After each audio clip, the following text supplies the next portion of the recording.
ওম শান্তি। আজকের প্রাতঃমুরলি বাপদাদা বলছেন, মিষ্টি বাচ্চারা, তোমাদের কাজ কারবার ইত্যাদি করতে করতেও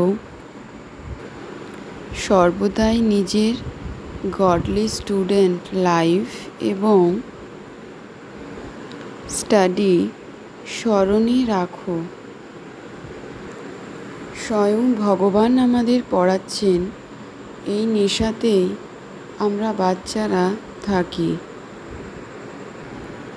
আমরা বাচ্চারা যারা বাবার জ্ঞান অমৃত হজম করতে পারছি, তাদের আমাদের লক্ষণই হলো সদাই আত্মিক নেশায় মগ্ন থাকা এবং এই নেশার আধারেই আমি আত্মাবিন্দু সকলের কল্যাণ করি। কল্যাণ ছাড়া আর অন্য কোনো কথা আমি আত্মার মধ্যে আসে না। কাঁটা থেকে ফুল বানানোর সেবায় সর্বদাই আমি আত্মা ব্যস্ত থাকি। ওম শান্তি। আমরা বাচ্চারা এখন জানি যে আমরা সবাই হলাম অভিনেতা অভিনেত্রী।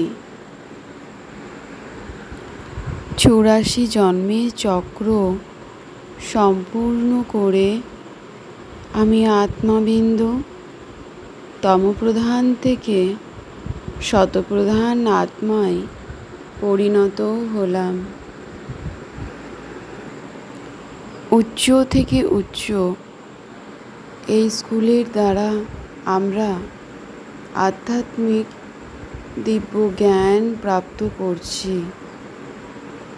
নিজ আত্মার উন্নতি করছি। আমাদের সকল বাচ্চাদের বাবা এক শিব পিতাকে স্মরণের দ্বারা আমরা দিব্যতা পবিত্রতা প্রাপ্ত করছি। শিব পিতা ব্রহ্মা বাবার শরীরের লোন নিয়েই আমাদের আত্মিক জ্ঞান বোঝাচ্ছেন। আমরাও বাবার দিব্য জ্ঞান মুরলি রোজ শ্রবণ করছি। কাজ কারবার ইত্যাদি করতে করতেও আমি আত্মাবিন্দু বাবার দিব্য জ্ঞান স্টাডি করি।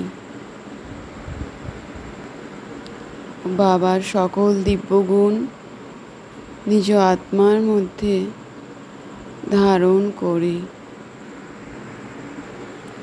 আমরা পুনরায় মনুষ্য আত্মা থেকে দেবতায় পরিণত হতে চলেছি, তাই এই নেশায় আমরা সর্বদাই মগ্ন থাকি। পুনরায় আমরা নিজ হারিয়ে যাওয়া রাজ্য ফিরে পেতে চলেছি। বাবা আমাদের বহু কল্প পূর্বে রাজত্ব দিয়েছিলেন, যা আমরা হারিয়ে ফেলেছি। এখন তা আবার আমরা পুনরায় বাবার দিব্য জ্ঞান যোগের দ্বারা প্রাপ্ত করছি। এই সৃষ্টি চক্রের নাটকই হলো উন্নতি আর অবনতির।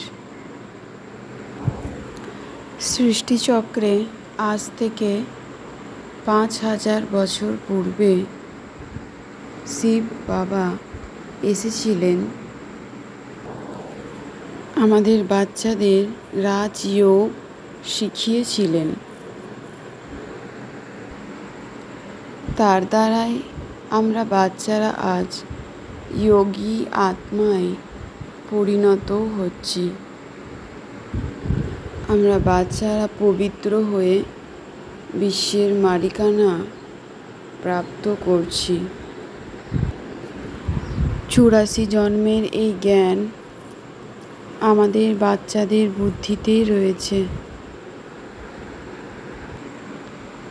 এখানে আমরা আত্মারা বাবার সম্মুখেই বসে আছি। আত্মা ও পরমাত্মার এই মিলনকেই মেলা বলা হচ্ছে। বাবা আমাদের বাচ্চাদের এই অসীম জগতের জ্ঞান বোঝাচ্ছেন, তাই আমাদের নেশা চড়ে থাকে বাবার দিব্য জ্ঞানের প্রতি। দেহের সর্বসম্বন্ধকে ত্যাগ করে আমি আত্মাবিন্দু কেবল মামেকম শরণম এক শিব পিতাকে স্মরণ করে চলেছি। আমরা অসীম জগতের বাবাকে মেনে পবিত্র হয়ে উঠছি। আমরা কোনো রকম লাগানো ভাঙানো কথা বিপরীত বুদ্ধি না করে সকল সীতারা কেবল এক রামের স্মরণেই রয়েছি। আমরা বাচ্চারা কাউকে এক রামের অর্থাৎ বাবার কথা শোনানো ছাড়া অন্য কোনো পরচিন্তন বা লাগানো ভাঙানো কথা করি না।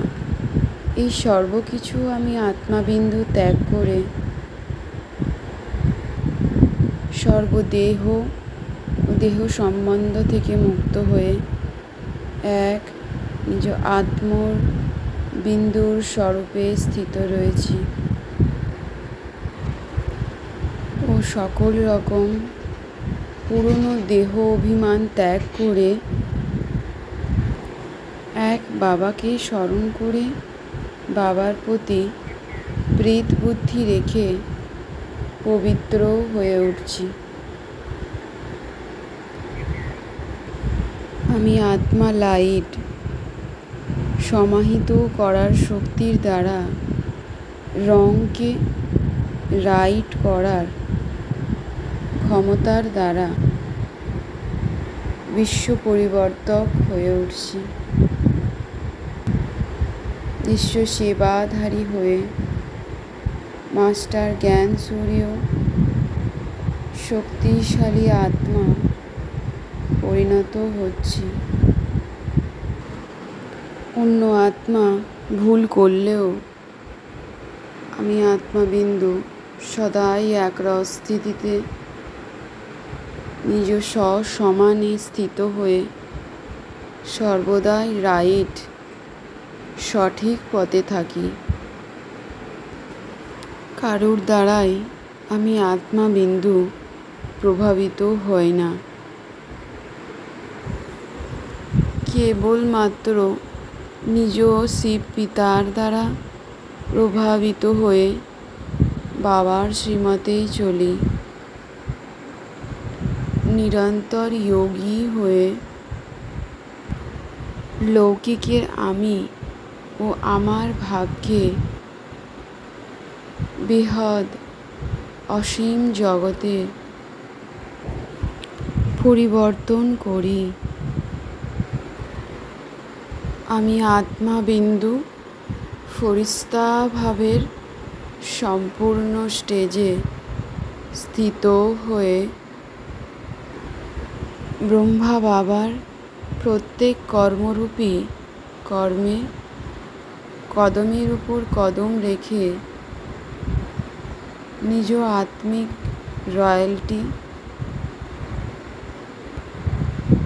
পিওরিটির পার্সোনালিটি ধারণ করছি। ওম শান্তি শান্তি শান্তি ওম।